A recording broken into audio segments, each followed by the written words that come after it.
the arguably one of the greatest team ever come out of Ruseas High School, the 1985 four-title champions. First of all, I want to say a big thank you to each and everyone for tuning in. And we should have fun tonight in regards to, is this team, this Ruseas team, the best team ever assembled at Ruseas High School? So let me hear your thoughts and your views. Now, before we proceed, I just want to say we're going to take a 15 seconds, minute of silence for, we have lost a true brother, someone that took care of us in the 80s and throughout. His name is Mr. Robert Hendricks. He was the manager of the Ruseas football team back in the 80s, in our heydays. And this man, I must say, whenever we're going to play any interzone games, and Linton Kong Stewart, you can piggyback on me and you can chime in. It's an impromptu interview, so to speak.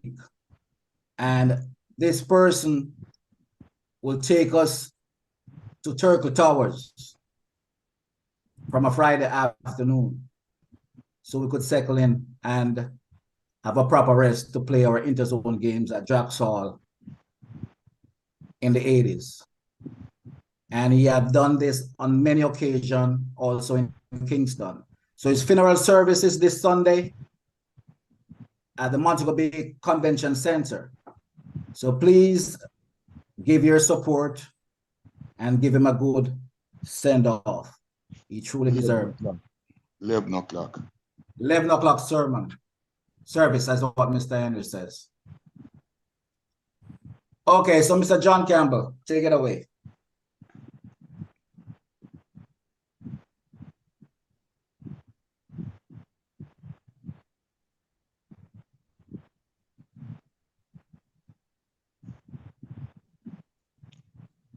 Not hearing from John.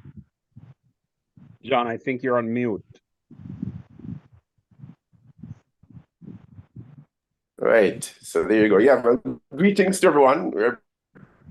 People listening, near and wide. Good to see Mr. Henry, Diggy Henry. Good to see Conk, of course, Troy, and the journalists in our midst. You know, for me, boy, I don't think there's any debate as to the prominence and the greatness of this 85 team, and this is the debate tonight, you know, because as I would have said earlier in another forum, what is it that we use to assess greatness in this regard? What is it that how do we assess greatness? How do we determine that this is the best team or the greatest team? I, for one, I'll be frank with you, I, for one, tend to steer away from assessing teams or even individuals. You know, who's the best footballer, who is the best this. I tend to stay away from that, particularly in sports teams. But, you know, you establish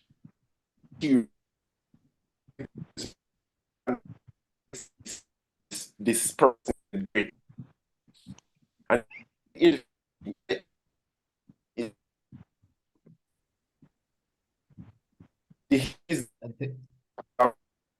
so I think we're having some technical challenges. I think we're having some technical difficulty with Mr. John Campbell there. Your signal, I think, is weak, John, and you're breaking up a little bit. So I don't know if you could position yourself, or I don't know if you're connected to Wi-Fi. If you're not connected to Wi-Fi, then you might want to connect to Wi-Fi.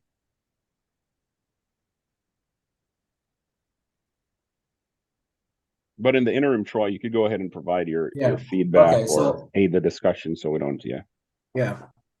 All right. So yeah, since John is having some technical difficulty, so Mr. Linton Kong Stewart, after you won your first Docker's Cup title in 1984. What was the feeling like going into 1985? Good evening, everyone. I'm always honored and I'm happy and excited to be a part of this wonderful empowerment session. You know, the thing about the try, we were so excited in '84 that we had finally won this Docker's Cup competition. That if you can remember vividly that we actually celebrated on the Thursday all day. We didn't train, and the Friday we had to rush up to Kingston, and we didn't get any time to even have a recovery session. So that kind of threw us off on the Saturday. We weren't ready for that game, and you know what took place for the rest of the season? We only won one silverware. But going into the '85 season, I didn't have any doubt at all that we would have done much better, because we had a very good core of players from '83. We have great understanding. So, I didn't have any doubts that we would do very well and we would have won everything that was available for us to win, you know. Um, as I heard John earlier speaking about, the team itself, '85 being, well, it's arguably, because I, for one, as a player, I never ever like to engage in assessing individual players or a team. I think us as players and administrators and coaches should just allow spectators to do that. Just stay on the outside and listen to them. Because I never ever do that. Because if you look at our '85 team, if you are assessing by teams winning championships, it would be yes. But just step back and look at the '83 team. Yeah. Think about it, because '85 we were playing on a leveler playing field than '83. And just think about it, and Adrian can recall, if that goal that Kenneth scored in the final that was disallowed, just think if you had gone on and win in '83, what could have happened for the rest of the season? We could have won all 4 too.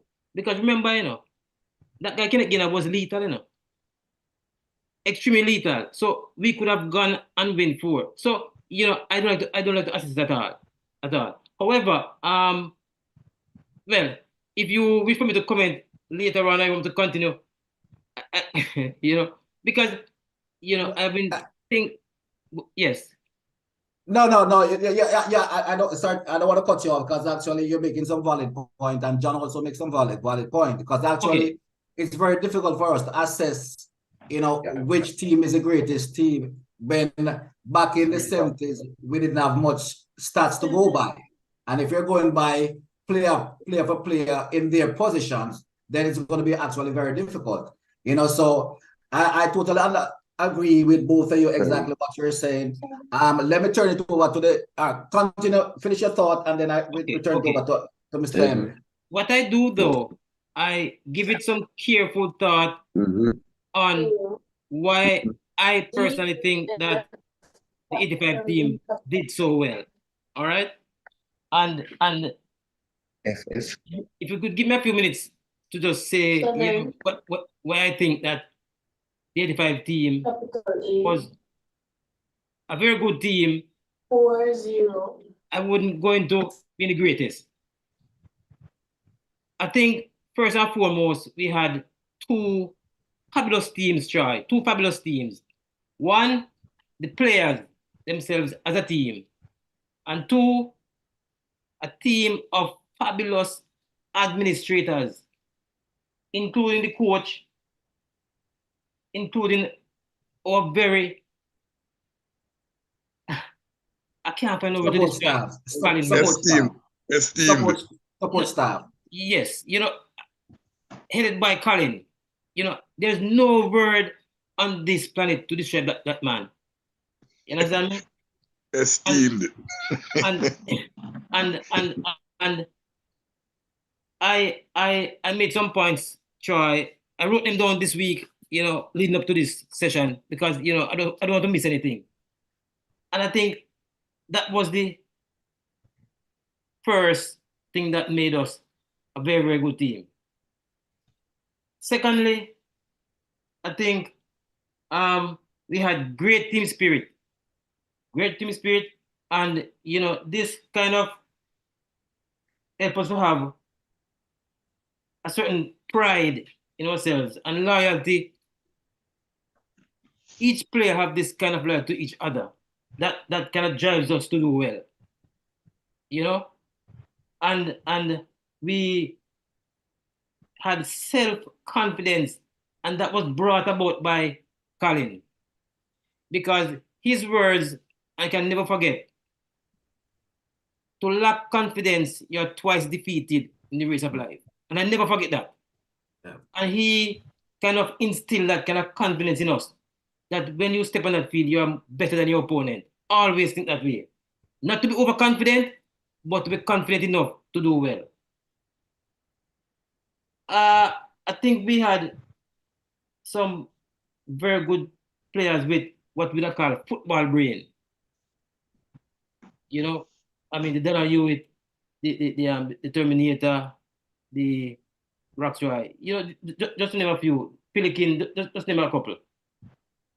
And I think when we assembled from E3, we had some extremely good technical players, and that was key. We had learned the basic fundamentals of this sport from an early age. So I think that, we had that kind of team, and it was just for, well, not just for, because we had some players who weren't that technically sound. And this is where I give extreme credit to our coaching staff. They were able to fill in these players who we would call not so technical players into the team, that they could be effective in terms of how the coach wanted us to play. I don't want to call any names. We know that players who weren't technically sound.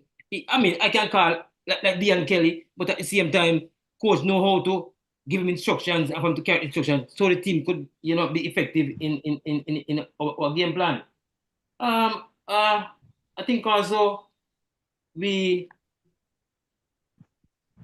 from 1983, I think John revolutionized our training methods. He revolutionized. Kudos to John. Kudos to John Campbell. And anybody that know John, John started off with he was going to GC Foster College, and he used to come down during the summertime and assist Mr. Henry in terms of the strength training. So we used to do lift weights like 3 times per week, and the rest is history. So continue, Mr. Stewart.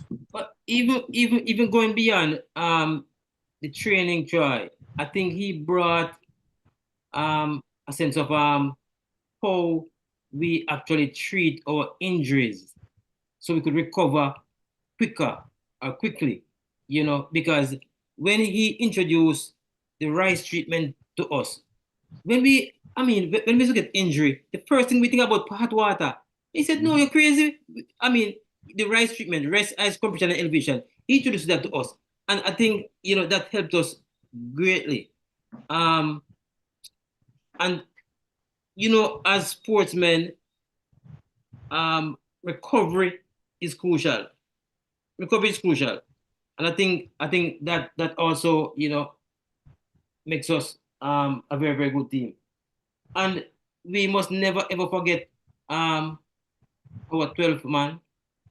We had some awesome spectators. We had some awesome spectators, including some of our students, like Sasha.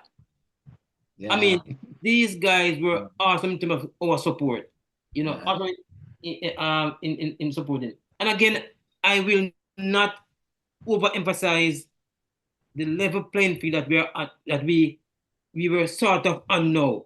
In terms of officiating, we suffered greatly try from 70s come up regarding officiating.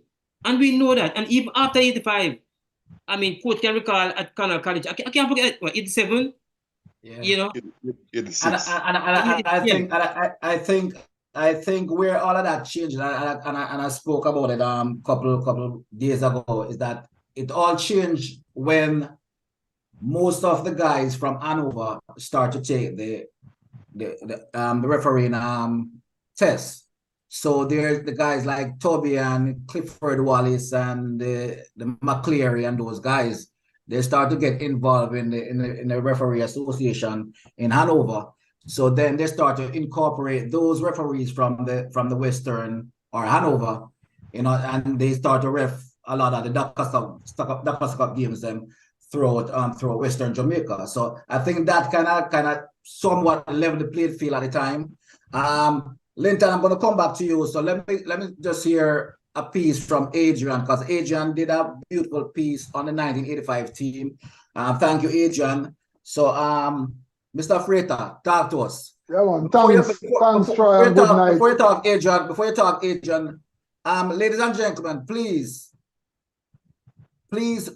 log on to the link, like and subscribe. Please like and subscribe and share the link. So each time we're coming on live, you'll get the info right at the tip of your nail and we can move forward with it. All right, so Adrian, yes, talk to us. You did that. Thank you very much, Troy. I rather like, and good night to all the Russians on the panel. You have given me a lot of joy in my younger days as a reporter. I used to enjoy coming out to watch your games. You know, well, thank you, sir. I believe that Benji assessed the thing perfectly. In my mind, I would want to say the 1985 team is the best team, but that is solely based on the success that they enjoy. It's the first team ever to win 4 schoolboy titles in a season. And you mean play brilliant football. But that 1983 team that lost, that won the Carnival, I just had the feeling that had that team won the Costa Cup final, they would have done just as well. That was a brilliant team playing excellent football. But back to the 85 team, by the time these guys who were from 83 got to 85, they are pretty much mature into the football and they were at their very best. So technically, it was a very, very sound team. I believe the coach could just give them instruction and forget them for 90 minutes because they play as one cohesive unit. So there, to my mind, would stand out among the best schoolboy teams of all time. Because to play week in and week out, recover and come back and play another great game again and go right through the season. That speaks to just not just technical ability, but durability as well. And I believe that team, I would want to say that team, based on the fact that they were successful, would be my best team. And not just where Ruseas is concerned either. I am looking at schoolboy football all over. I believe that Ruseas team could have beaten most of the other teams that have been champions since. Even some of the teams that they are saying that are greatest team of all time, I don't see it. This team was a sound team. I cannot identify any great area of weakness. Can you imagine a midfield having an Angelis in there and Pirate? These guys, I'm certain, if they had continued along that same vein, the Donnelly route, they would all have played for Jamaica because they were quality players. So that 84-85 team stand out. And what I particularly like about that team as well was how that team responded to pressure. Back in those days, to come to Montego Bay to play a game and leave with a victory. It was really something special. And it was our home game over there too as Because well. I have seen games that teams lose at Gerard Park, where honestly, to this day, the Titchfield game, the game that Titchfield lost to Cornwall, I mean, those things, we used to see them and we know what the referees must know. Yeah. So that team was special and they were able to go above the adversity. You were getting a hard time out there, but you're still giving it your all. That was a special team to me. Okay, so you give your thoughts and views. So what actually inspired you to say, listen, especially as a writer from Montego Bay, and you have your Cornwall and your Herbert Myers, so it's also dear to your heart. So what kind of inspire you to say, let me just do a piece on this Ruseas team here? No. You see, Ruseas was somewhat special. I don't even know that before like Gainer and Lancelot White and those guys came to Ruseas. They were with me at St. James High School. In fact, they were part of the 1981 St. James High School national champion team that I coached as the first team I ever coached with. So those guys were special. There was nowhere on guard. So if Gainer was playing for a team, I wouldn't support that team because he was my special player. When we played final 1981 at the stadium, we won 4-0 against St. Andrew and Gainer scored all 4 goals. So he was my player. That's Thornbird, Thornbird was lethal, Yes. Scored 20 goals that season. And matter of fact, whenever I'm about St. James, I find a good little player, the first thing would come to mind, this guy need to get down to Ruseas. All right, so I'm going to come back to you, Adrian. So let me go to the iconic coach now, Mr. Emerson Diggy Henry. 10-time Doncaster Cup winner. So listen, I don't think there's another person or another coach in Jamaica, especially schoolboy football, who can top what this man have done. He has transformed Ruseas High School to a different level, and sometimes we have to give credit where the credit is due and give the man and the roses while he's alive, because actually to take a team and go to 7-8 Doncaster Cup finals in a row, it's not chicken. I ask any coach that's coaching right now how difficult of a task that is to take a team back to back, much less to take a team to go 7-8 years consecutively to a Doncaster Cup final. So, Mr. Emerson Diggy Henry, after the 1984, tell us a little bit about 1984 team first, and how you started to put that team together after the 83 defeat and such a terrible loss against Cornwall College. What mindset or mind frame you had going into 84 in turn to prepare that team to be successful before we get to 85? All right. Good night, people. Remember, 83 was my first year as a coach.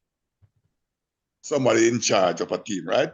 I used to help Steve back in 78, 79, and so on, right? But it's my first time in charge. This is difficult.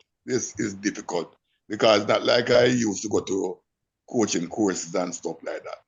I used to just play and I used to love the game, and even when I was playing, I was coaching most of the time. So it was, something within me. But remember, the 84 team, was made up mostly those guys from 84. So by 84, 85, these guys were matured. And they were not only technically gifted, but tactically as well. They understood the game.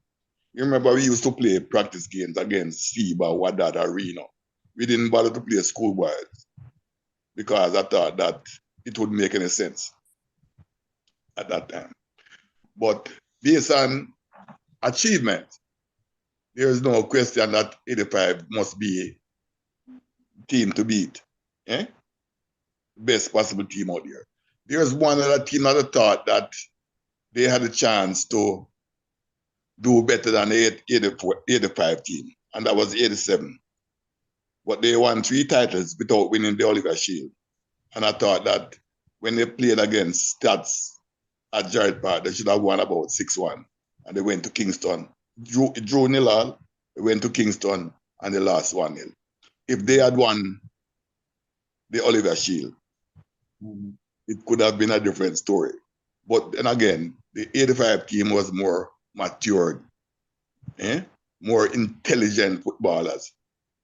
Mr. Stewart, you remember what I said to you in the change room when we were down 2-0 against Kingston College? Absolutely. I will never forget. I will never forget. That was the only thing I said, right? Well, Yeah, people. Mr. Stewart, I'm sorry, hold on for a second there. Let me just go to the live chat. All right, so Ruth Malcolm, good evening. Looking forward to a very interesting topic. Mr. Connell says, love, respect, coach, and Linton Stewart. Steve Edwards, he says, bless up, Mr. Henry. You are the real big man. Give thanks for everything. And St. Ryan Steele, just healing up everybody for right now. Yeah, man. So continue, Mr. Stewart. And on the last program that I was on, I made the comment that I think what I loved about Sir Henry in my time, he did not try to complicate the game. And I think that's what a lot of coaches are doing now, try to complicate the game. You know, where these youngsters, once they understand the basic fundamentals, just give them basic instructions, you know. And in the changing room, you know, because when I came back in the changing room, the first thing I was wondering, what was coach gonna say to us now? Because in my mind, as a captain, we were doing absolutely nothing wrong. And all they said to us, gentlemen, you are playing well, you're just not scoring. So just go back out and just play. I mean, because there's nothing that we needed to have changed for us to actually, because we could have easily won the game. Because you remember that Leroy missed a a sitter. I can remember Lindy said the only thing that could prevent him from scoring the goal is what he did. You know, so you know, that was one of his great assets. He didn't try to complicate the game. He just allowed players to express themselves, and I love that. You know, most times he only got up when he have to give another instruction, but he allowed us to express ourselves as players, and I love that. All right, let me just play some homage to also a couple of the guys, especially the first game that you guys played for 1985. So the starting 11 was goalkeeper Errol Bully Williams,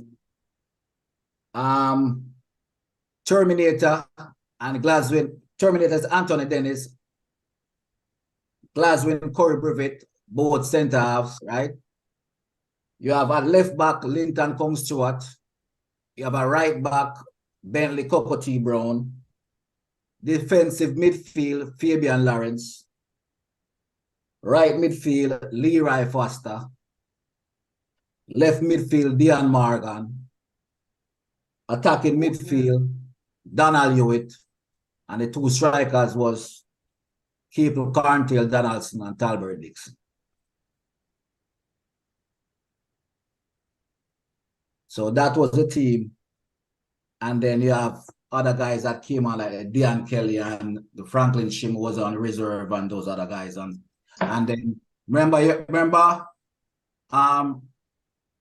Roxroy Jackson came in at one point, Messiah, right? So he came in as for a goalkeeper position, but I think Fabian got hurt. So, John, tell me a little about your training method, especially, what inspired you at the time, 83, 85, well, 85, 84, 85, in regards to changing up the training method, or, you know, in terms of weight training? Why do you think that we needed weight training at the time in 85?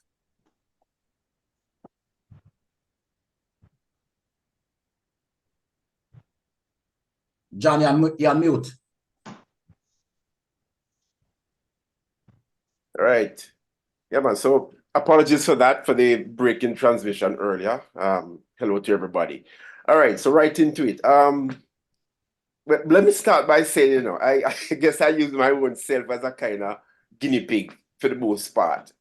But what really opened my eyes to the necessity and the importance of structured, especially strength and physical training, was my experience with watching the Brazilian under-21 side that actually came to Jamaica with a gentleman by the name of George Casagrande Ramos. I hope I get his name correct.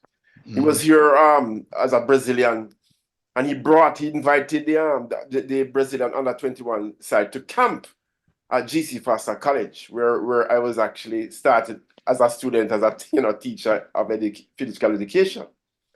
And having watched them, I realized there and then that what we were doing was not nearly enough to produce the best, to unearth the best talent in a footballer. I realized that I don't want to say wasting time, but we're not using time adequately in terms of our training. So I kind of sat down and actually made notes on what they were doing, and incorporated some of my own experiences in terms of training, sports training and weights training, which was part of our course as well. And when the opportunity came to kind of to help with the Ruseas team, and having known that it was Emerson Henry at the helm, I was happy to have done so, you know, as a person who went to the school and played ball there as well. I was glad to have gone there.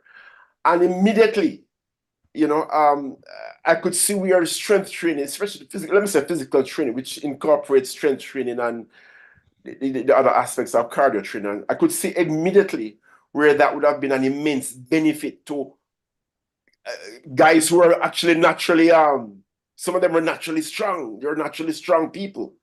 So if we just applied a little bit more, they would be even stronger. So strongest. And I think the ultimate test of our, you know, after training and so on, the ultimate test of our competence, and I think Digit mentioned it earlier, we went to Frome in Westmoreland one time to play a practice match against Reno, I recall. And I remember, you know, listening to people, you know, the spectators talking, they said, you know, the schoolboy to come play a big man side and so on and so on. Well, cut a long story short, at the end of the match, I think we beat them like a 2 or 3-1 or something. I don't remember if Conk would remember, or Diggy can help me. But we beat them, really beat them, and everybody said, what? Yeah. And we beat them in terms of, we were fast, we were strong, we were robust, and technically sound at that time. And that was practice match pre-season.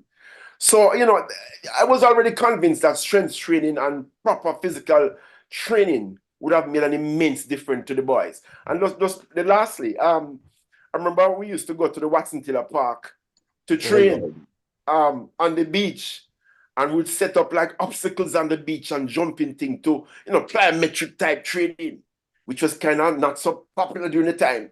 I remember jumping over obstacles and doing all kind of skill training, and we actually gather a little audience would like gather in the mornings when we're training. They would like, everybody would be looking like, you know, with mouth open, say, wow, because it looked nice, you know. But yeah, I was already convinced that sports training, to bring out the best out of an athlete, you have to apply sound strength training and physical preparation, you know.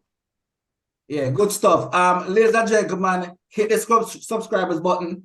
Let's like, let's share this link. And I just want the audience to know, if you're just tuning in, you're tuning to Empowerment Night. This is the Ruseas BrotherSister Foundation, Inc., Bruce's.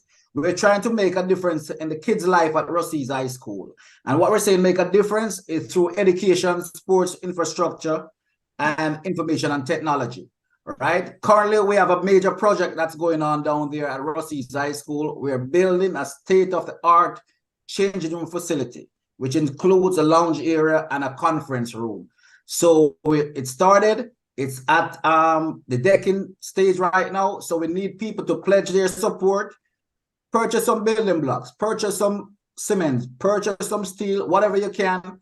We need each and everyone's support as much as possible.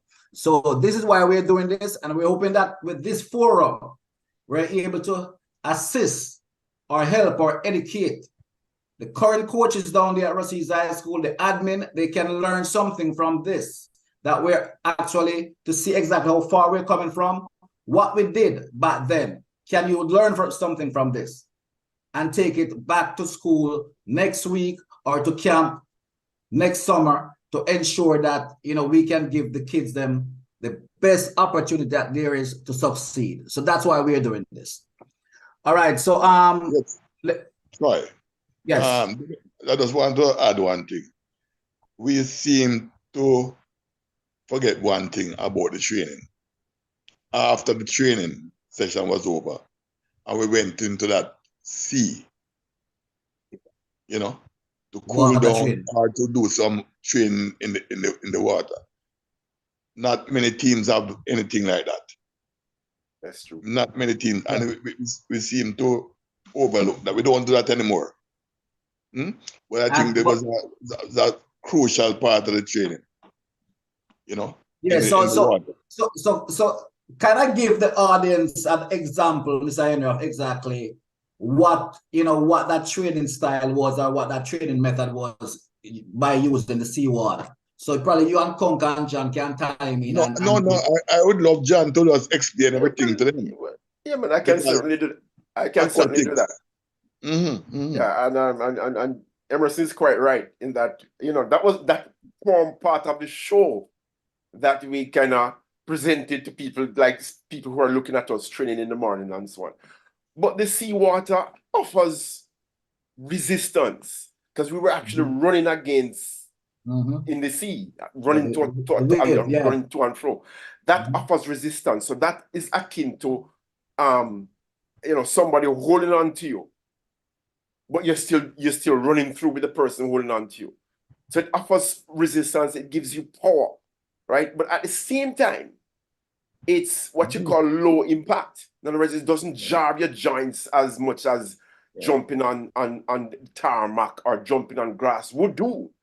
So it kind of preserves your joint whilst you're still getting adequate strength and power. It's actually raw power training. You know, then the cooling effect of the water. Nowadays, the people jump in ice baths, you know. After they finish training, they jump in ice baths. So we had the cool water of Watson Taylor Park Sea to kind of soothe and help with the recuperation process without even realizing, you know. So in a nutshell, yeah, that was what it was. Raw power training, strength training whilst having fun. So the boys wouldn't realize that this is serious training, but they were having fun, competing against each other, running through the water, swimming here, coming back with the ball, all of that. That was, was all of that. All of that. One more thing. Troy, one more thing. Yeah. Just today, I spoke to a gentleman, and he introduced something to me. I thought, he said, Troy, Bonnie, Lodi, I don't know if John, these guys were all mentored by one Cecil Miller in the early days. And he was just suggesting that, I mean, this is aside from what we are talking about, but I don't want to overlook it. I don't want to forget that we need to pay tribute to him in some way or form, because I know he contributed a whole lot in your guys' development before he even came to Ruseas. Yeah, so that is something we can talk about at another time, right? No, we can squeeze in a little bit right here, because listen, this is impromptu. So, and it's so funny that you say that, because actually Danny Boy was also that's Harris, Danny Boy, Poto, Cement Kid, Samuels, right? So and he's coming on the Empowerment 9 pretty soon as well, along with Mr. Glenford Yaki Hall. Mr. Glenford Yaki Hall, welcome, sir. He says, great panel, Mr. Henry, achievements are not amplified enough. And you have another Glenn Alexander. Good evening, everyone. So yeah, you're right. And you're talking about Sour. Anybody who knows Sour, we call him bag appealing. He used to have myself, Linton Kong, Stuart, Rowan Samuels, Danny Boy, Party, every one of us at Watson Taylor Park, Saturday morning time, drilling basic fundamental football. You know, and so he's one of those guys that we don't actually give a lot of credit to. And we must say kudos to bag appealing, may his soul rest in peace. You know, but he have done wonders down there for us in terms of developing youth in Lucy. Yes, Linda. Before we move on, you know, I don't want to labor this point too much, but I tell you this, and I don't think we can overemphasize the importance of physical conditioning. And I'm the only player on the program tonight, so you know I have to speak on behalf of the other players. But personally, I can tell you that I was in such great physical condition that I don't know what tired is. I've never ever been tired. And think about running up and down, up and down, up and down, up and down, up and down. And this is when I decided to stop playing the game. Is when I really start to admit my limitations now. When I can't do those things anymore. You understand me? Because I tell you something, try the 85 season. Sometimes I sit and I reminisce and remember some plays that I was involved in. And I knew that the only reason why I was able to do that is my physical conditioning. And I can recall one specific instance. I don't know if coach can remember. We were playing stats at Cornell College. And you know, I was playing on the left. And I think not boasting anything, I think one of my strongest part of my game was the ability to read the game. So I could actually see what is about to happen before it happened and deal with the situation. And I eventually went across and made a block tackle before it, because the guy was clear on goal with the goalkeeper. And my two center half did not read that play. My right back did not read that play, but I read that play and I was playing on the left. And I reached over there to do that. And I knew that if it was not for my physical conditioning, I could not have reached over there. And there was several other aspects of the game. I think too, sometimes, because almost every season I'm injured, but a lot of people would know that I'm injured because I'm still out there.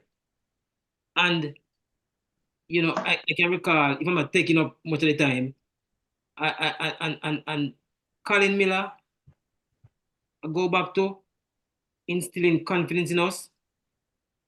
I can remember a game at States where I had this terrible injury to my left ankle. And you know, I said to coach, we can't play the game, you know. And he you know, him call Colin. Because you know, if Colin see him go with me not out there, Colin going to ask him what happened to Stuart. And you know, he went to Colin, and Colin come to me and said, what happened to you? I'm telling him. And you know what Colin said to me? Colin said to me, Linton Stewart, you with 1 foot is better than every player out there with 2 feet. Well, that's a principle for you. You follow me? And when the doctor came and wrapped that foot, I mean, blood stopped flowing in that foot. We couldn't feel it. And I played the entire game. And nobody knew. Nobody knew. And I thought, well, in my mind, no, I knew that that wasn't good for me. Right? But I played the game and I was able to complete the game and nobody knew that I had that injury. You know, but at the same time, if I wasn't in that super physical condition, I could have survived 90 minutes. You know? So you know, I always think about that whole transformation of the training methods and in that time. You know, it makes a huge difference. And as one of the viewers said a while ago about coach not getting, you know, the praise he deserved. I think a lot of people don't understand Mr. Henry. You know, that he embraces humility to a point where, you know, those things doesn't bother him. But as a student of his, I'm the one who also embrace humility. And I think that you know, his work speaks for itself. You know, there's no doubt. And sometimes try for me to be here and see some things transpired in the last maybe decade or so. You know, I am angry. I am angry. And you know, I know coach loved the game so much that even on his dying bed, you know, God forbid, no time soon, you know, he wants to be a part of the program in whatever shape or form. If I'm just to give some instruction, and I think there is extreme disrespect, you know, to him. You follow me? And I'm going to speak up. I'm going to speak about it. Okay. So why is it though? Because actually, and maybe Adrian, I want you chiming into this, right? Because actually, as you know, back in the days, right? Actually the schoolboy football in those days, the Ruseas, the Cornwall, the Herbert Morrison, the Mannings, and even William Nib. We used to produce some good footballers, and that in turn, you know, the guys that used to leave from the high school and even walk right into their Premier League clubs. And at that time, the Western teams that was playing in the Premier League was doing extremely well. So what is it that's happening in Western Jamaica where the football is falling off? You know, because you could find 6-8 players from Ruseas walking to a Wadada team, 5-6 walking to a Seba team, same thing for Reno and Volley Kickers. What has happened to the football in Western Jamaica and the schoolboy football in Western Jamaica? Sadly, try this distraction that has come on within recent years, maybe since about 2005. This thing that they call lottery scamming. Okay. It's the worst thing that ever happened to Western Jamaica. A lot of gifted youngsters who would have gone and done well in sports, they just get carried away by this thing. And I mean, there was a time when somebody would say, a father proud to say my son plays Nakasaka football for Ruseas. I couldn't believe that I would live to see the day where people actually say that their children are scammers and don't feel any way about it. And that is where we have gone all wrong.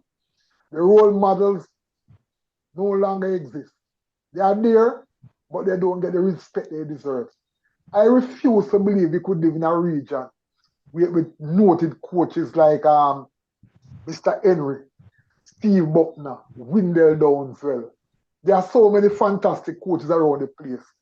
We are more advanced now in terms of technical ability and how to train and prepare players.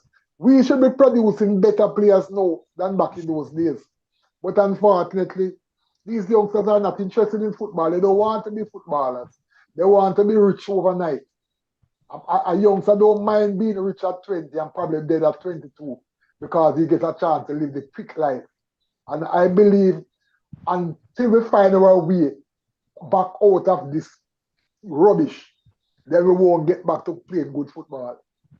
We just need to look. Up until 1998, the West was easily the best region in national football, And today we are the worst. And the only thing I can look around to say what has changed is the fact that the focus of these young people, it's no longer about being representing Jamaica in football, being a good footballer, being a good role model in the community. They just want to get rich quick. All right. So, but how do we change that? Because I know John Campbell, had a youth program, and I'm not sure if that still exists, John, but maybe you can time in on it, because actually, this was also, we were thinking that John was, John, I'll have John explain all of that, but we were thinking that what John was doing with his team was good enough where, he was trying to train some kids, under 12 kids and beyond, and try to develop them as quickly as possible and teach them the fundamentals of the football. And hopefully, a few of them can go to probably Ruseas or, to continue the legacy that was there. So, John, tell me exactly what happened to that under 12 team that you were training there, and what was the end game for you and your team in terms? Are you were trying to train these guys to actually, walk into the Ruseas High School and probably continue the legacy of Ruseas High School? What was because as you know, there's no football playing in Hanover, and I think it's a darn shame that no football is not playing in Hanover after we have done so well on a schoolboy level for almost 40 years. So this is why we're having this type of discussion, and hopefully we can curb that thing, and how we can bring it back, John. Let me start by because it's an important thing you just mentioned, and let me start by saying that my colleague who just spoke about the how the kids, the youth nowadays, their aims and objectives and scamming and so on. I think that accounts for it's not the majority. It's probably a significant amount, but not the majority. And I'm saying there that we have to change along with the times. It's especially as it regards to sport. I don't know if we have changed it sufficiently to attract and to kind of hold the attention and the interest of the kids. What Ruseas is doing, what Ruseas is attempting to do by, for instance, constructing a first class, changing, and let me say, my thing is a mini stadium with complete with a little gym. I think these are some of the things that we need to be showing, these are something that we need to be showing our kids.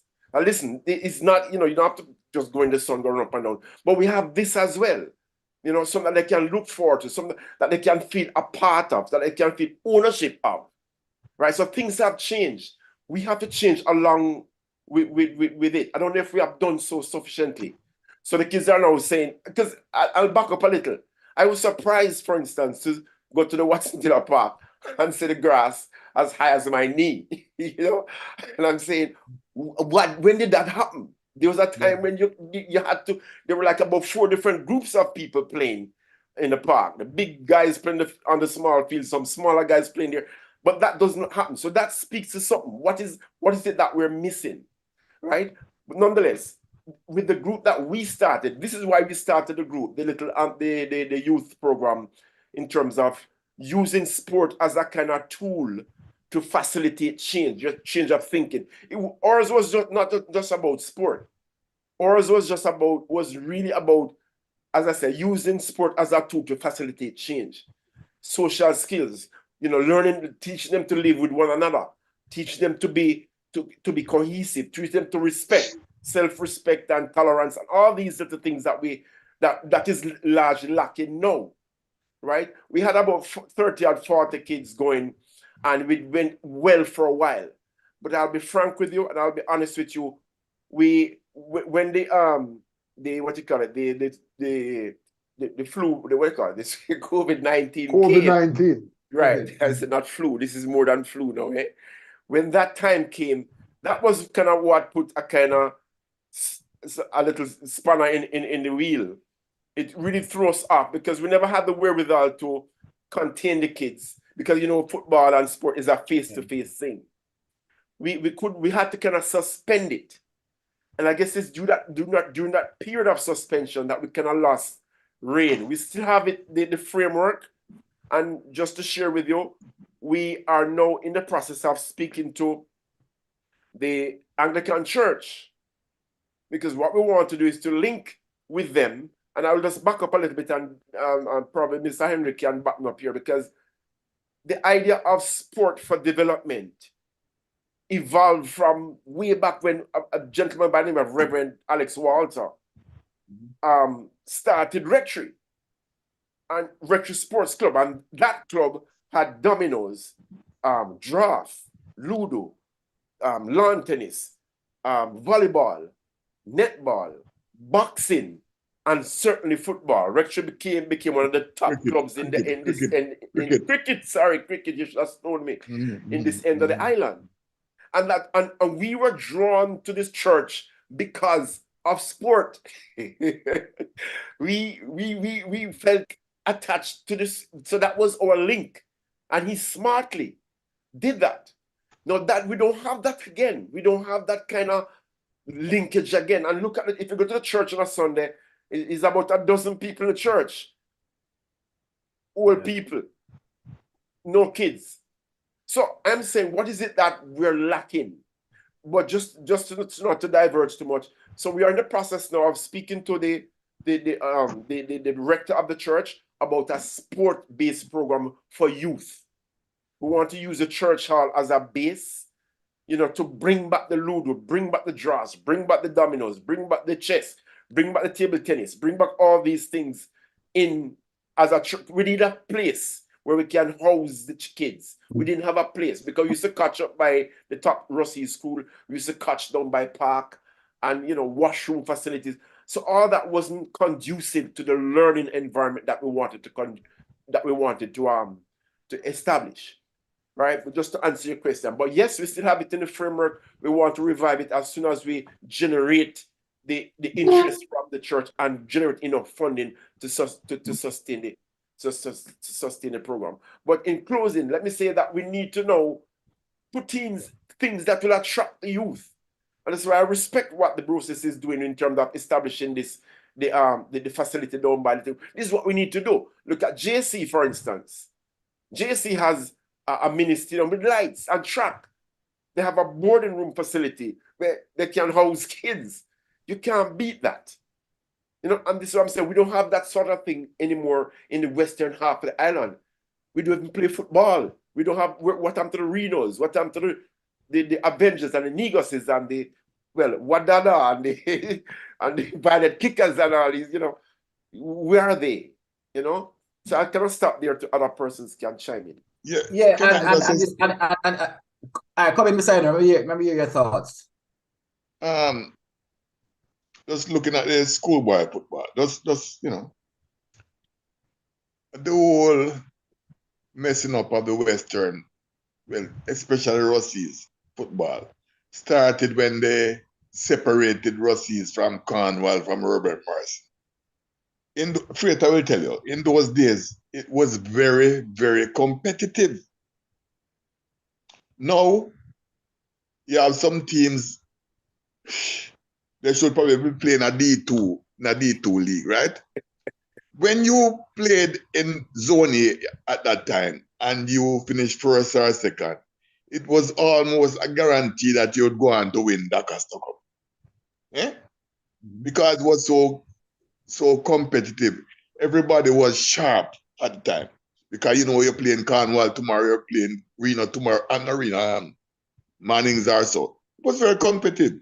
But if you're gonna play a team that you can easily beat 8-0 every day and all, it's, you know, the whole thing. But ISA did that for a purpose because they saw the crowds at Gerald Park that Ruseas and Cornwall brought, and they wanted to reserve that for their second round where they could collect the gate receipts.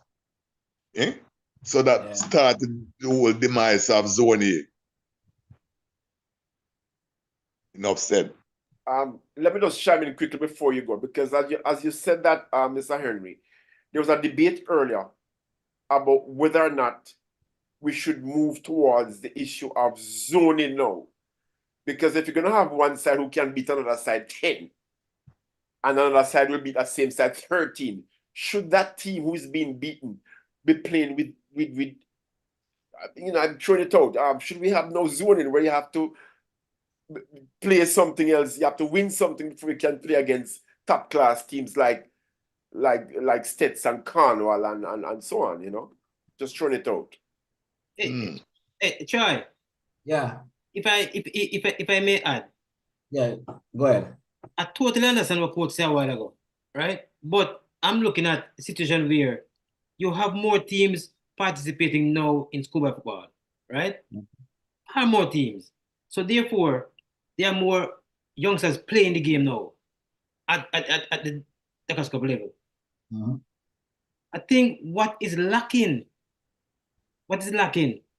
is these players who are playing the Dakar Cup now, they have not gone through any structured type of learning the basic fundamentals of the sport. Because I tell you something, all right, I'm going to come up to this, but those who know, John will know John Green before he died. John Green he's living in Clarendon. John Green and John Green have a structured youth program for almost 2 decades. And it is reaping benefits now. Most of those players who gone through that program, they are the ones who are playing the best football in Jamaica now. So if we don't youth programs, it is key. I tell you something. I leave work, going home, and I stop on my Ruseas to watch a game at the Castle Cup. And I go there and I almost fall asleep. Believe you me, when I see Ruseas playing just last season, and I am not exaggerating, there was not 30 spectators over in the desert. Not 30 spectators over there. That is unheard of. Because it's like it was 22 paraplegic playing on both sides, not Russ alone. No, serious, I am telling you, try. So it goes back to these youngsters being going through in sports having primary school competition. And look at it. It's a waste of taxpayers' money. And I tell the in-sports officer, because you cannot just have kids coming to play games without going through any form of coaching. Ridiculous. Absolutely ridiculous. These guys, them doing the left for the right for try. And John can tell you, you see, when you're at a kindergarten age, there's something called minor games that will assist your coordination. Absolutely. Because I tell you something, I see that kind of players playing now, and Jesus have mercy, no condition at all. Them can't turn with the ball. I mean, it's just ridiculous. And if we don't go back to teaching the youngsters the basic fundamentals and remember Cecil? Yeah. Used to have us at What's Taylor Park. Yeah. 35 of us on a Saturday morning with one God Almighty ball, one ball. When we say 1 minute, one, And we were there like for 3 hours, and all we're doing is passing and controlling. And now, look at school football teams. They have 50, 60 balls. One player have 4 balls for himself. And these guys can't control, they can't pass, they can't dribble, they can't shoot, they can't head. Come on. basic Bonnie. fundamentals is what is lacking now. Bonnie, is we as coaches right now in Doncaster Cup and probably Manning Cup, I suspect. Have you ever seen the program that they have during the summer holiday? They play 3 and 4 practice games a week, you know. When do they have proper development for these kids? Eh? When do they teach them football? That's what I'm saying, coach. All they do is play practice games and they keep practicing the same foolishness that they know. Exactly. So I hope there's people in the audience, especially because our heart is at Ruseas High School, and I'm hoping that somebody, the administrators or some coaches or technical director, they're listening to these conversation and learning from these conversations that we're having, because actually it's not just, yes, it's fundamental training with the kids, and you're talking about different various of age group, but you know, I'm not sure, maybe Mr. Henry and Linton probably can tell me, are they still having like class competition? Are they still having house competition? You know, because actually even in our time, we used to get, you know, guys, especially guys are from the country areas, them scared to come to trials, you know. Yeah, but try. It must start before you reach high school. Of course. Listen, remember Dewey and Judge used to be responsible for us at Hartgans, under 13, Red Devils. So from that, before we reach high school, remember, try that when we went to primary school, our primary school beat Ruseas under 14 team. Because remember, you know, we used to have district leagues, you know, we used to have district leagues, under 10 district league. So Hartgans would play against Prosper at First Hill. So you have to have that knowledge of the basic fundamentals before you actually go on to transition into to playing Doncaster Cup or under 14. Try remember, you know, when I was 14, not to boast, when I was 14, I was playing under 14, under 16, and Doncaster Cup at the same time. You know. And Danny Boy said that to the other day too, that you know he started the same way. Remember Steve used to use under 16 man, go play that cup game. You remember that? Yeah.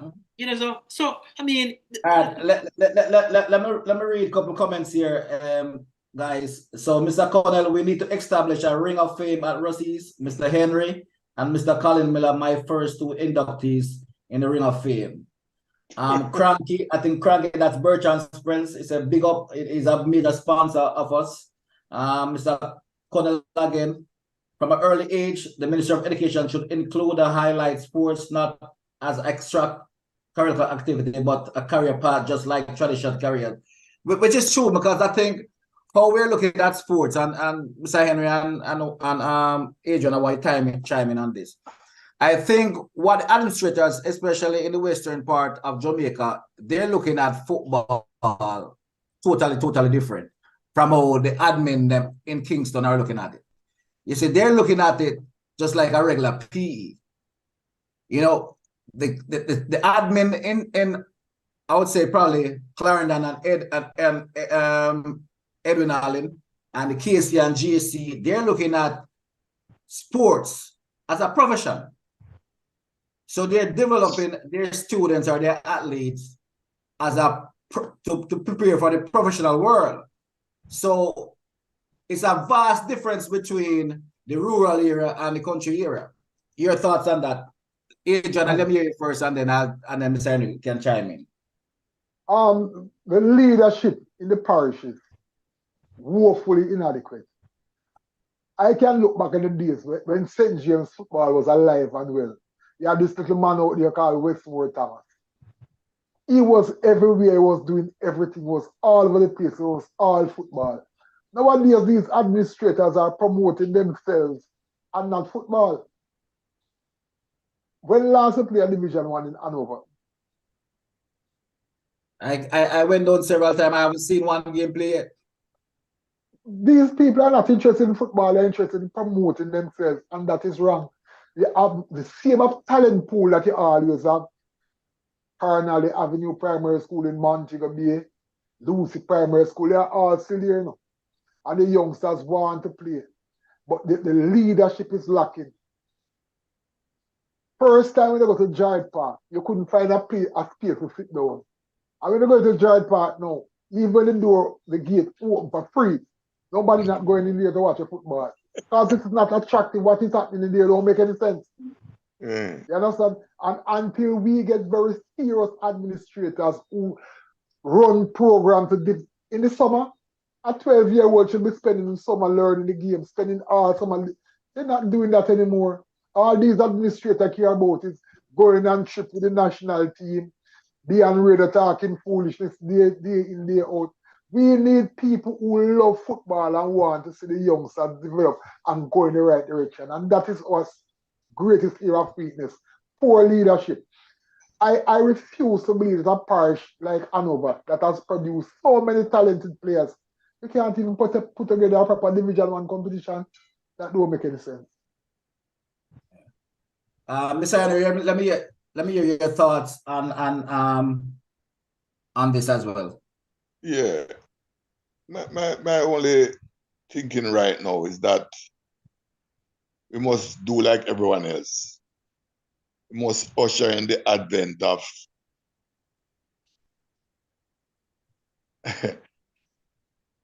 what they call them, academies.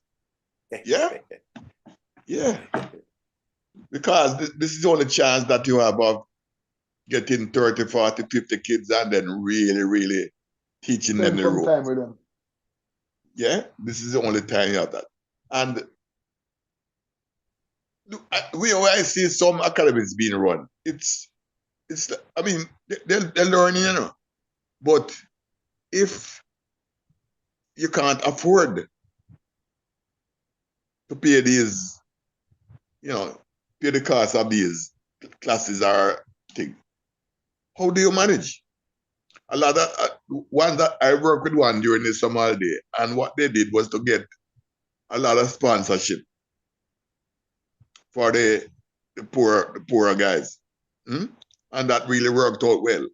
But I don't know what is going to happen pretty soon, because I'm hearing that other people are now moving in and trying to break up that academy. You know?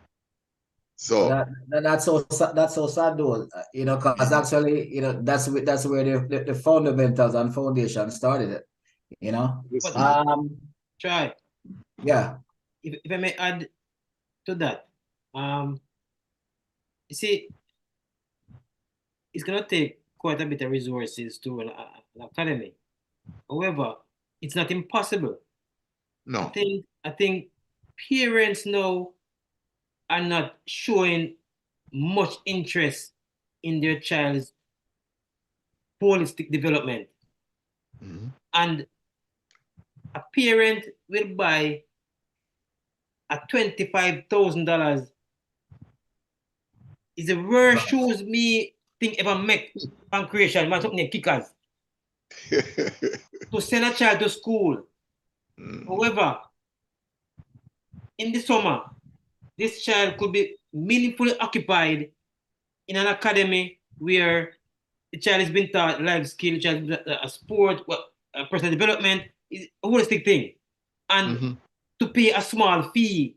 So if you have 20, 30 kids involved in a camp where they learn the basic fundamentals of several sports, not only football alone, but several other things. You understand me? It will go far away. Parents need to lend some support to their children also. Try, you live in New York, and I tell you something. My grandson is 7 and he's interested in soccer or whatever. I tell him don't even bother going to soccer. I don't think you can manage it. But anyhow, try. You know, it costs quite a bit. And me ensure that I support my grandson in going, because if him go on 1 year interested and I'm going to track and field, I still will help. But parents need to support. Parents need to give a support. I see I see players who play Dakar Cup Ruseas, and them son went through the same process of under 14 and 16 and Dakar Cup. And I can tell you something. His father has never watched him play 2 games. He has never bought him a pair of socks or a pair of shin pad. What kind of support is that? What kind of support is that? Tell me. Yeah. Ladies and gentlemen, if you're just tuning in, you're tuning into Ruseas BrotherSister Empowerment Night. We have our special guest, Mr. Emerson Diggy Henry, 10-time Dakar Cup winning coach, Adrian Freda, who sports writer for Western Jamaica. You have Mr. John Campbell, physiotherapist, and Mr. Linton Kong Stewart, first Dakar Cup MVP. So please hit the subscribe button, like and share. Now let us go to the we have Sean Yeasley. He says, good night, everyone. The program has to be aligned with academic mobility. If there are no vision as to where they are going to achieve mobility, they will be pushed to the other institutions. That's from Sean Yeasley. Then Cranky, that's Bertram Spencer. I think the panelists who noted the inadequate leadership, I think that was Adrian, as the main problem is spot on. If the leadership lacks vision, strategy, and the resources, then football will continue to decline. Lloyd Campbell, bless love roses. And Cranky again, the question is, what are the panelists propose implementable so which we can be affected the process in football? Yeah, but so yeah, I was about to say that last point that you mentioned, that is where I was now going. Having established and having iterated, all the factors that are at fault, how do we better it? How can we reproduce a 1985 type of situation with the enthusiasm and this, all of that presented then? How can we recapture that now in going forward? What is it that we need to do to put in place now? I mean, I agree that leadership, that goes without saying, is a challenge, has been a challenge. How do we reestablish this leadership, and from whom? Those are the burning questions I have in my head. I would love to hear from everybody else in that regard. Where do we go from here? And those are valid questions that you propose, John, and even Cranky that came on in the chat and also saying that, right? So, but what differs? Because actually, in our time, you're talking about, say, the Mr. B, the 70s, the 75 guys with Yaki and Danny Boy and those guys. They used to sleep on desk and sponge, right? Yeah. Even up to my time and Linton time and stuff, is cardboard, desk, 1 inch sponge, a 1 sheet, and 1 pillow. So, is there more resources now? And the players now are more comfortable than we then? But what makes us successful then and not now? Try. Talk to me, coach. Talk to me, Linton. Is the love of this game, the love of this game, try. The love of this game, try. Listen, remember, the first time I own a pair of football boots, you can remember that? I played under 14 competition barefooted. And guess what happened, try? No guy with no boots can't grow on me. Me lick you off my foot. It's the love of the game. We love the game. Remember, Gainer Blacks used to get up from 5 o'clock and go train. When we reach up there at 6:30. He already wet already. It is the love of the sport, the love. And these youngsters don't have it.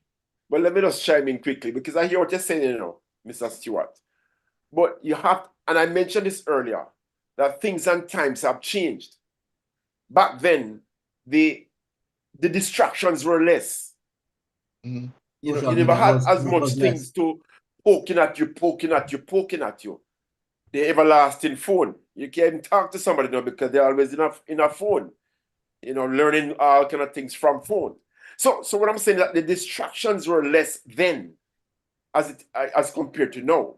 And this is what I mentioned earlier, that we have to now devise new strategies, new ways to kind of capture and hold the attention and arrest the attention of youth, in terms of football. And this is exactly why we started our little program with youngsters, because we realized that after 14 years of age, it don't make no sense again. So that's why we really started with some real youngsters that we can, I don't want to say indoctrinate, but inculcate a way of thinking in terms of, as you mentioned earlier, on the social skills, the appreciation of the sport, what the sport can do for you as an individual and as for, and so what can we do now to recapture that? Things have changed. We have to change with the times, or we're going to get left behind, as is evident now. Well, that's what I was saying earlier on. We have to start to treat the sports as a profession. It might not be a profession as yet, by these kids I'm going to school, but it's a pathway to a profession. So these are the things we probably have to start to get in, like, for example, the Leon Bailey, they probably can use him as an example, say, listen, this is where he started, and now he's a professional footballer. You probably can't take some of the ladies them who went and did well in the recent World Cup. So as I said before, I think the admin, they're looking at sports as just PE, and that's it. So there's no incentive leaving school after they leave school, and then you just go the whole merry ways. Right. Yeah. You just have to rekindle the love, man. You have to rekindle the love. You have to get the youngsters loving football again. How do you do that? Create that competitive environment in the school. You need to have class competition and house competition where the youth going after bragging right. Yeah, there you go. This is where you need to start. And there you go. Back the love. With the right incentive. Adrian, I've been saying that for how long? They got to go back to the class competition because it's competitive. It's a bragging right. Because, I can speak for Ruseas, and let me tell you this. Yeah.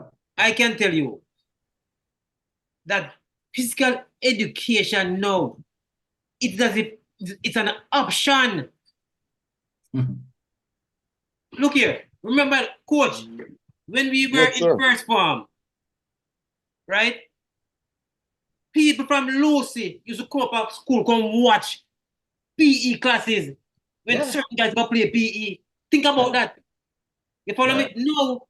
If you go to Ruseas now and you have netball, PE netball, you don't see 3 young ladies changing to play PE. You'll never see that. Ruseas, the football, it's an option. No. In the curriculum. I'm telling you. Mr. Stewart. Yes. What you don't realize, PE is now a CXC subject. So all the classes, well, most of the classes are now held in the classrooms. But coach, that's ridiculous. But physical education it's all theory, no practical. It's ridiculous.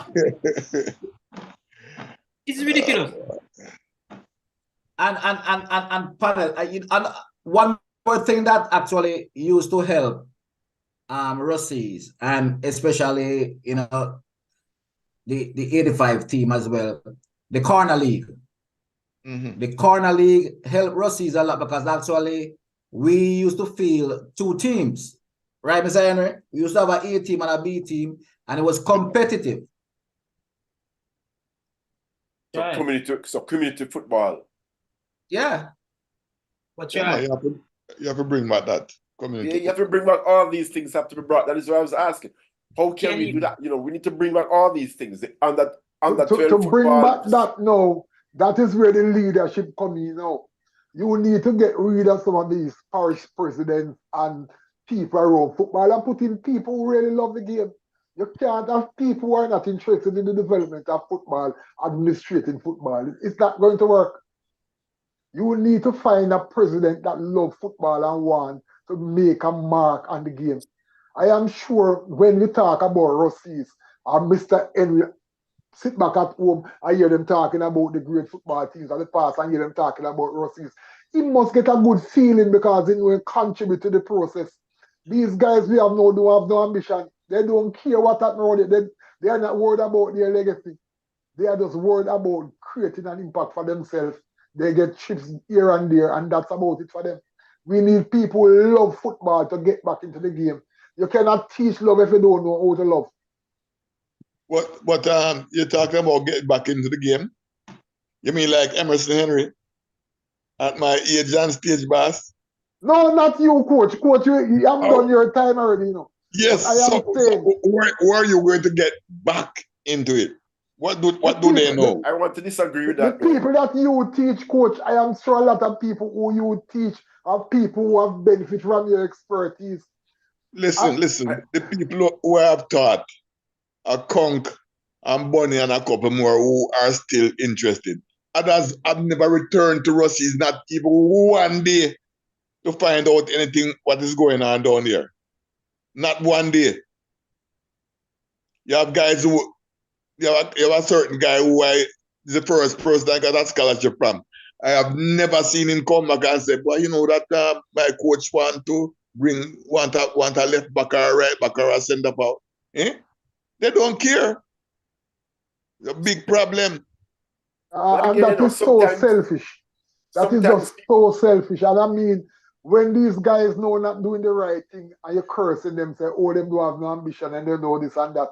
Some of the people who benefit from good nurturing and mentoring, they're at fault as well. There is no way. And don't believe that is something that is only at Ruseas, you know. All of the schools are the same thing. All over. They don't make any contribution. They benefit so much and yet they don't want to contribute anything. And doesn't have to be money. Can be a little 2 hours here and there. You know, let me chime in again. Two things. One, I've always believed, I've never stopped believing that there's always a place for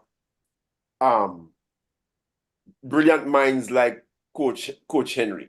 So to tell me that your knee hurt, you're old and you have to sit down to look through window, I don't buy that, because there's nothing wrong with your brain, sir. No.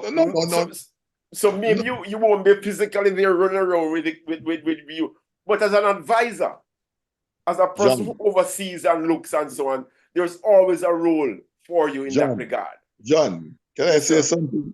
Sir, sure, go ahead. If you spent from 1983 up to 2013 and a little beyond, and then people tell you now that they want to go in a different direction, then you just pull aside. No? Yes, you pull aside. Well, that is a part of the problem, you know. That's a great part of the problem. We don't appreciate the people with the expertise. There is no way you should have a parish like Hanover where Mr. Henry resides and he's not an advisor to the Football Association. There's no way man to go be a team that should not be involved in a youth development program. These are the people with the knowledge and the experience and the expertise. Why are we going to people, to the book knowledge man and the man who know the basic fundamental from the ground of your bypassing? Yeah, so that's my point as well too. Right? I heard that there was no money to pay a technical director, but I don't remember asking anybody to pay any money, you know. You understand? Nobody said to me, say, boy, they have $5. Will you take it? So I never got a chance to say yes or no. Yeah. Coach. Yes, man. It is simple. It's simple. You have people know what I call them glory hog. You understand me? These are the people who just, because I tell something, coach. I may be wrong and I can be corrected, but I don't think at the youth level, one person can coach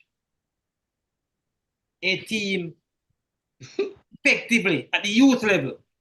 At no level at all. You follow me? And think about it, John, that these people know want to be one person that wins the Costa Cup. So him can take all the praise. So not even to get some advice behind closed doors from Mr. Henry. Not him that they want. You follow me? Because at the end of the day, you want to be seen that I'm me, but not us. And I tell you something.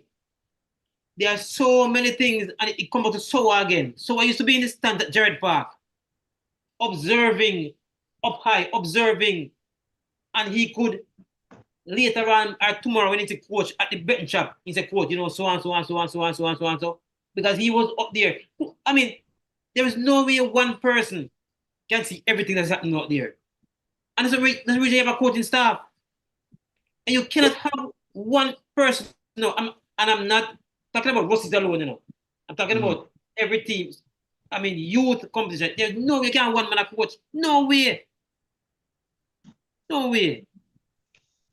Yeah, all right. So if you're just tuning in, you're tuning to Empowerment Night, the Ruseas BrotherSister Foundation, Inc., a non-for-profit organization. As we know, we're trying to give back to Ruseas High School. You know, as I said before, someone took a chance on us back when we were going to high school, and we should never turn our backs on the kids at Ruseas High School. So this foundation sole mission is to improve the student lives, the infrastructure, sports, information, and technology. And as we said before earlier in the program, we're building a state-of-the-art changeable facility at Ruseas High School, which includes a lounge area and a conference room. Now, after 40 years, we just installed a restroom. So at the start of the Costa Cup season for last football season, right? We have donated some tablets. We have painted the entire main campus at Ruseas High School. We have also installed the domain for the 2,000 plus kids and 20 faculty staff there at Ruseas High School. What that means, we have given them their own personalized email address. So in the height of the pandemic, students and teachers were able to communicate in a more quicker manner. So we have done some major things there. We have renovated. We have put a power source over there at the Colin Miller Sports Complex. And we have a lot of work to be done. So please pledge your support. We need building blocks, 6-inch building blocks. We need ply, we need steel, we need cement, we need stone, we need stand. So please pledge your support. Become a member of the BrotherSister organization because we have great things for Ruseas High School. So we have 10 minutes before we wrap it up. So Linton, if you're picking a national team, and if you're picking a national team from the 1985 team, and I tell you, you have, aside from yourself, pick 5 guys to go to battle with. Name your 5. You mean 5 from the 85 team? Probably 85 team. Oh my gosh. Try, you put me on the spot, you know. I don't want anybody to have me up, you know. Oh my God. Linton Stewart, Gazin Brevet, Tony Dennis, Leroy Pastor, Donald Hewitt. Coach, what about Cape Dallas? Coach, you don't have no striker? And Cape Dallas, you get an extra, Cape Dallas. Hey, try. Yeah. You know what always runs through my mind? If we had Cape Dallas and Guinea Blacks striking for Ruseas at any one season.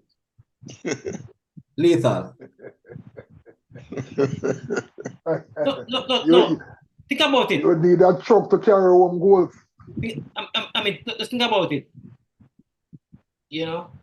Patricia Telwell, welcome. Welcome, Patricia Telwell. So that's a big fan of Ruseas High School there. Yeah, back in the days. Yeah, that's Miss P, yeah. Miss P, yellow. Yeah. So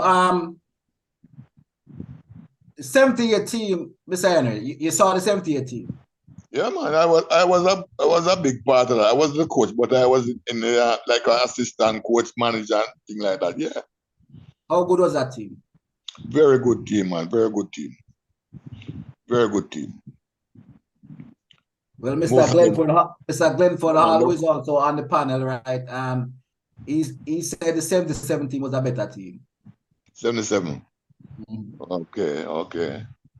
So the 77 team was with Sheridan and Ozzy Pitt and those guys.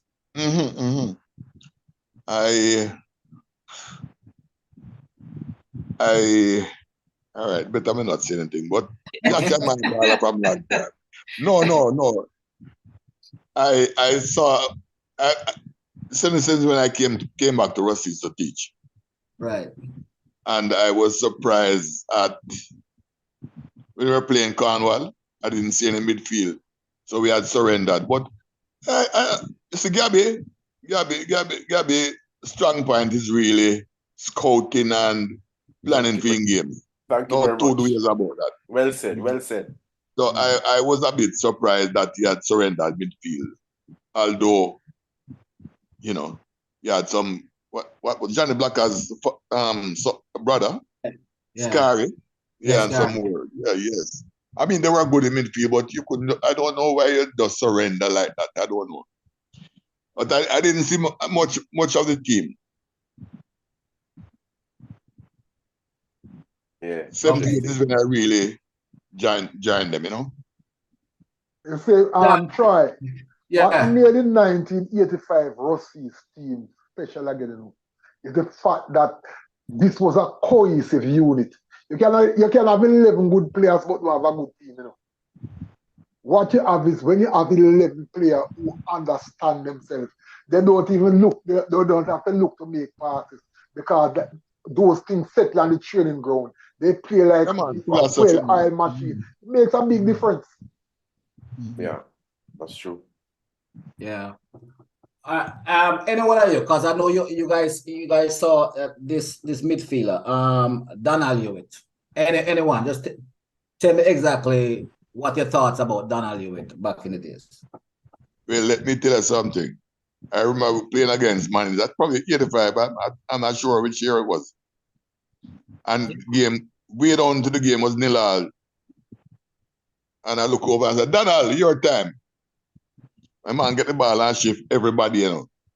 And the next man him see him black him things the keeper and shift, you know. I referee, you know.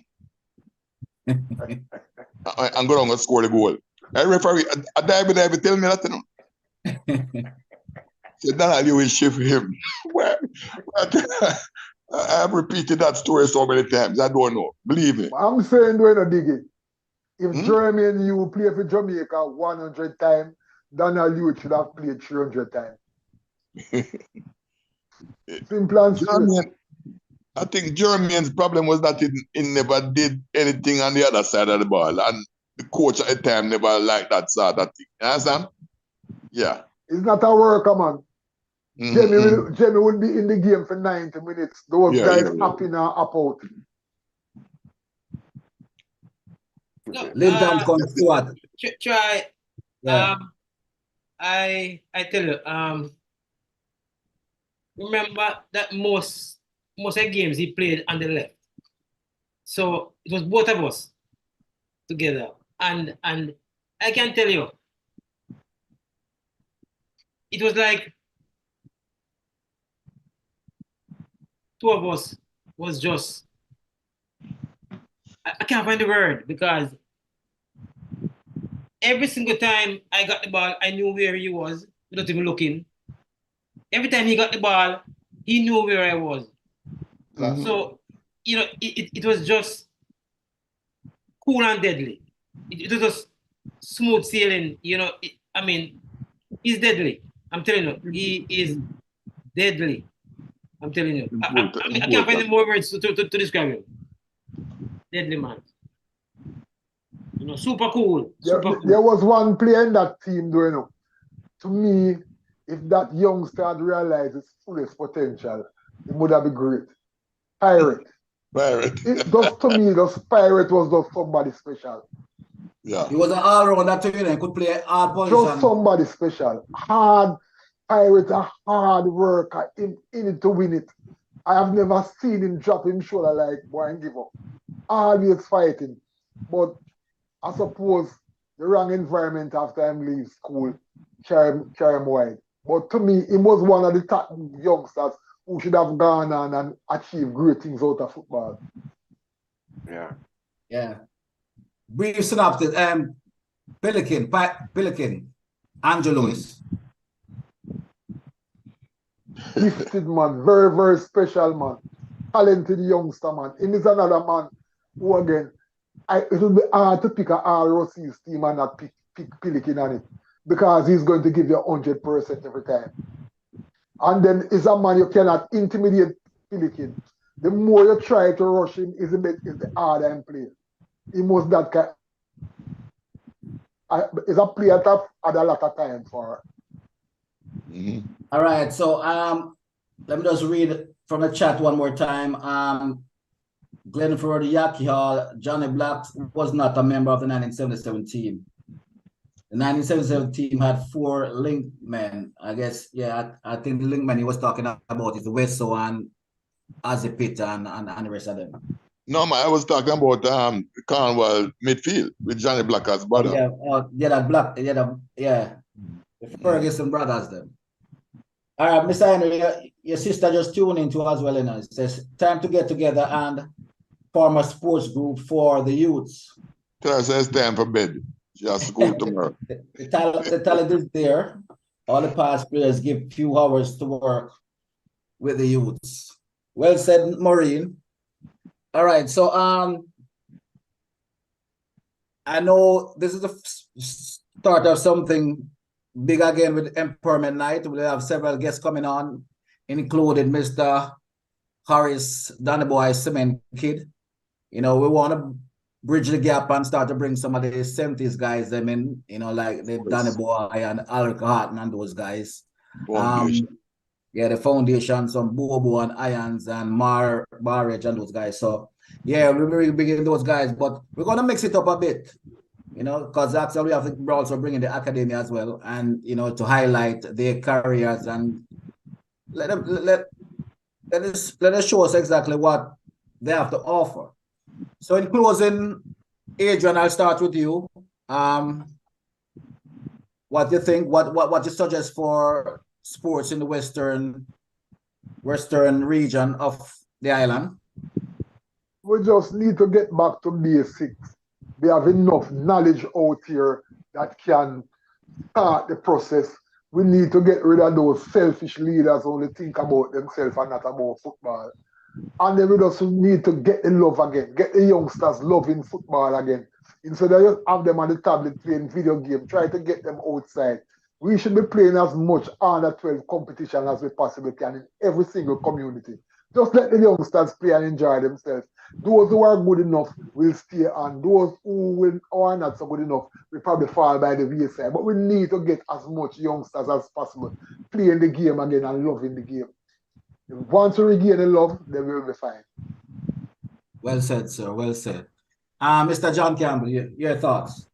Yeah, well, in closing, I will pray that we can rekindle the football fire that was, that was common during the 70s and 80s, And I think, yes, we have to perhaps groom new leadership if needs be, since there's a vacuum in that regard.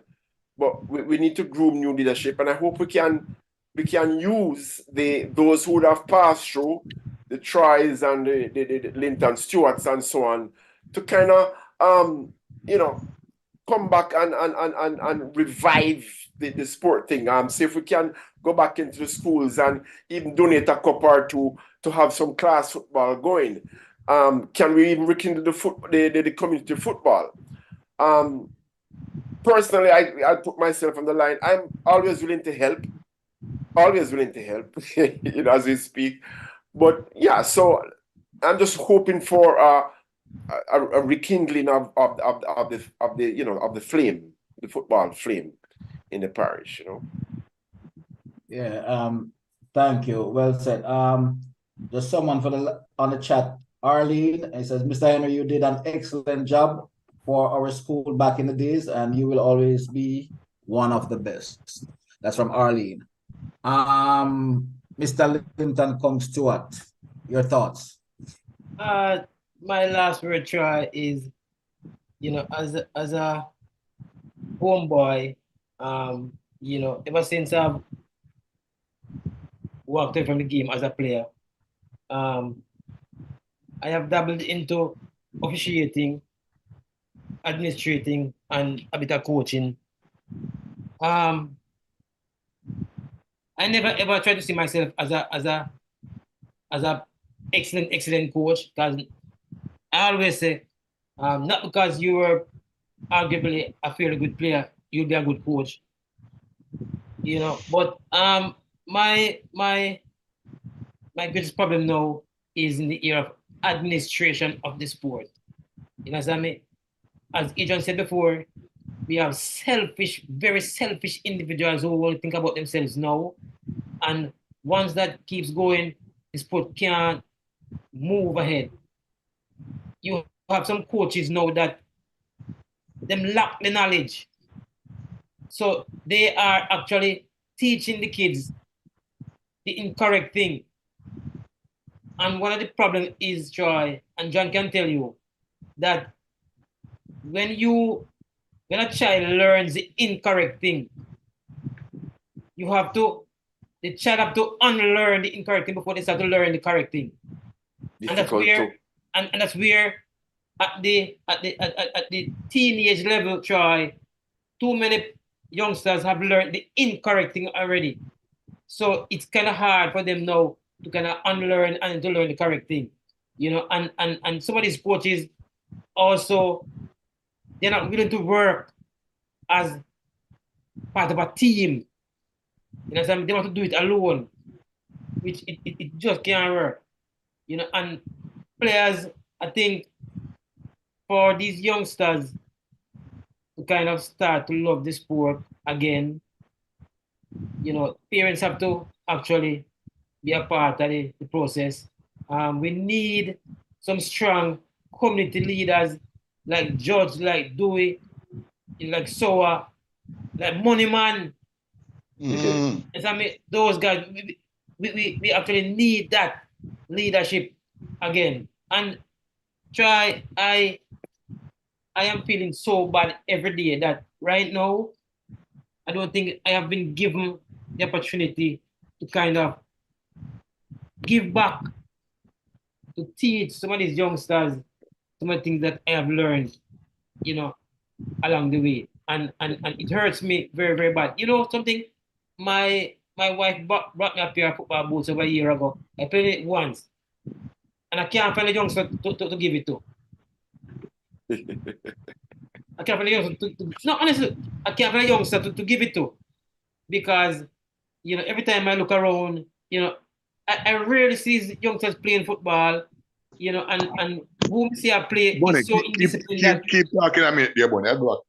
You know, I mean, these youngsters are so indisciplined that you know, I don't know how we're gonna get them back on the right track. You know, I don't know, but I'm willing to be a part of the process to get them back. I'm willing to work to get them back, you know, on track. And hopefully, even if I'm not around, you know, I can hear great things about Lucy and Hanover by extension again and Western Jamaica.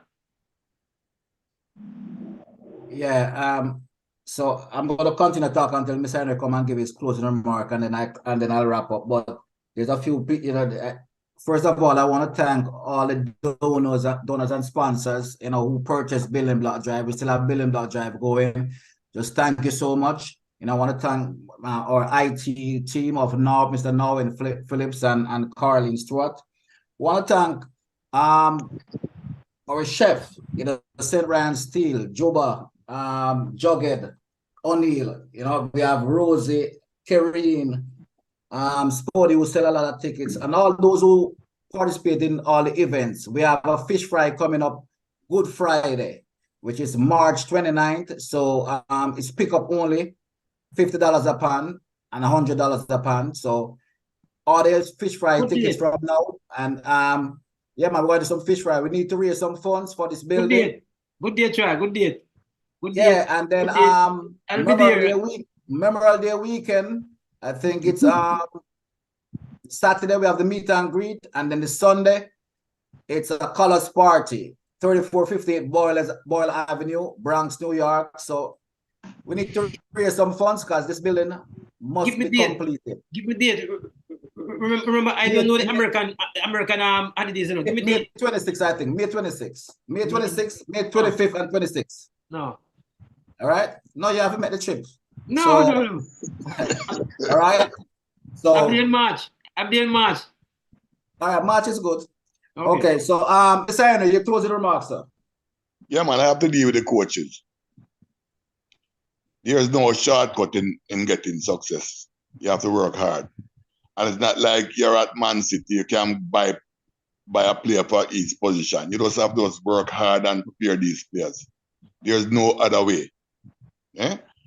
And even with the new ISA rules that you can't recruit players like say from second farm now, because only 3 of them can play right throughout the time at school. Yeah? So your best bet is probably to recruit from first farm. But like I said, there's no substitute for hard work. You just have to work hard. Get all the fundamentals going. Let them enjoy the game before they start. You start instilling winning in them and then can't win. That's Yeah? correct. Correct. Yeah, man, give them the fundamentals. Fundamental. Things will work out down the road. And Mr. Emerson D. Henry, Adrian Freda, Mr. John Campbell, Linton Kong Stewart, Ruseas BrotherSisters Foundation, Inc. It was a pleasure having you guys here. We're going to do this again. And hopefully there's someone out there that's listening to us that can apply whatever we have discussed tonight and transform the students, not just at Ruseas High School, but to other institutions throughout the country. We must try to make our kids better than how we were 20, 30, 40, 50 years ago. Never you try to give up on the kids. We must still try to give as much as we can. And that's why I'm happy with this Ruseas Foundation because we're still giving. It doesn't matter how much, but we're still giving.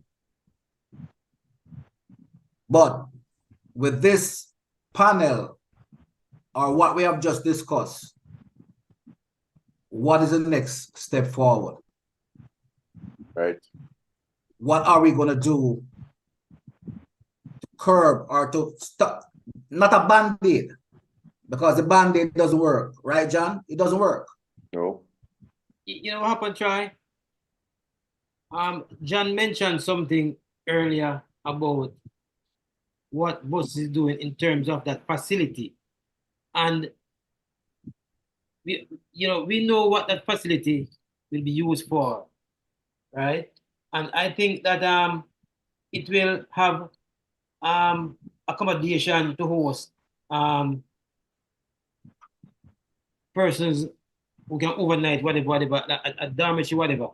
And I think from there, we just have to come together, put a team together, and we cannot exclude coach because we need the expertise, we need the knowledge. You understand me? If I'm wheelchair coach, which me don't want to see him still, but if I'm, we need a team and we can start there, getting back some kids in a program, Yeah, and it doesn't have to be, it doesn't have to be Ruseas kids, just kids. Right. Kids. Good point. Good point. Because it doesn't matter where Good point. the child is, because look, this parent might want his or her child to go to Cornwall. It doesn't matter. But once that child is playing good football anywhere, that's what we want to see. Development of kids. Yeah. So that's my little suggestion. Yeah, I like that. I like that. And trust me, the Ruseas Foundation, whatever we can do, and it's so funny because actually I receive a flyer and we have to wrap it up because my IT guy is saying we have to wrap it up. But I received a flyer. I think somebody posted in our group the other day, and there was a soccer tournament that's going to be, I think, in March at UWI, right? Yeah. And it's, I think it's them, right, John? I think it's them from under 8 all the way up to under Right, so. 17, I think. Yeah. Mm. So I forwarded to the Ruseas admin and said, I think we should try to get at least 1 or 2 teams at this tournament.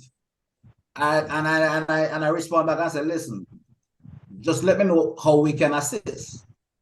And I pledge, said I will sponsor the first team. I pay the registration fee for the first team.